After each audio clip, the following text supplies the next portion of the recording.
Concorrenza sleale. Come tutelarsi dalla sottrazione di dipendenti o collaboratori da parte di un'impresa concorrente. Prima parte.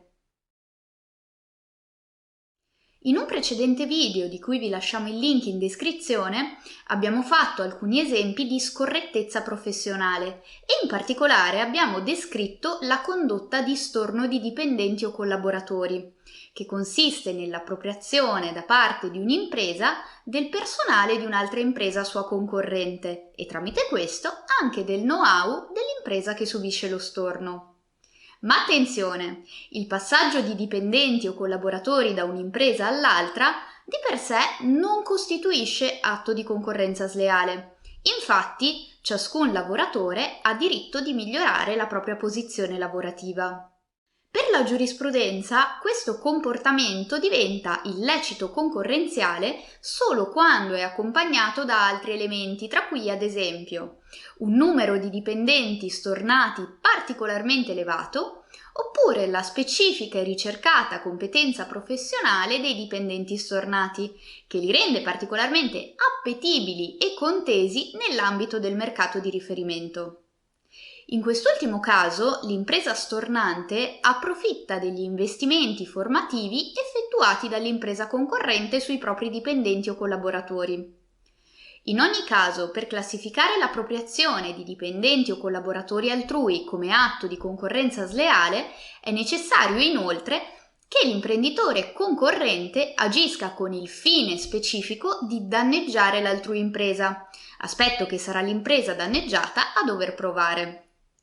Tramite lo storno di dipendenti possono configurarsi ulteriori profili di scorrettezza professionale, quando questo è finalizzato alla rivelazione di segreti aziendali oppure all'acquisizione di know-how, attività concorrenziali che possono anche essere realizzate direttamente dagli ex dipendenti o collaboratori che abbiano deciso di mettersi in proprio.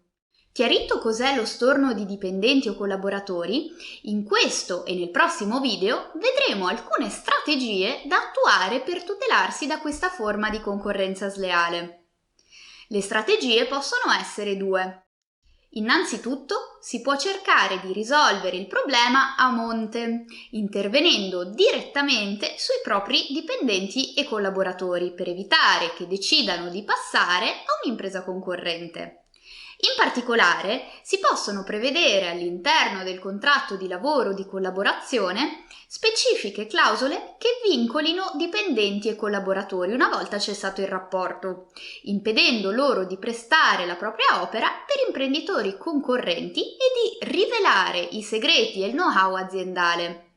Si tratta del patto di non concorrenza e del patto di riservatezza, che analizzeremo nel dettaglio nel prossimo video. In parallelo è astrattamente configurabile anche un intervento a valle, che si concretizza in un accordo tra imprenditori concorrenti, con cui ad esempio gli imprenditori si obbligano reciprocamente a non appropriarsi dei rispettivi dipendenti o collaboratori. Come vedremo meglio nel prossimo video, però si tratta di una soluzione di dubbia validità e non sempre praticabile, soprattutto quando i buoi sono già scappati e alla società non resta che sperare nello spirito di collaborazione della propria concorrente che ha eseguito lo storno. Iscrivetevi al nostro canale. Abbiamo un'intera sezione dedicata alla concorrenza sleale. Per maggiori informazioni visitate il nostro sito e seguiteci sui social media.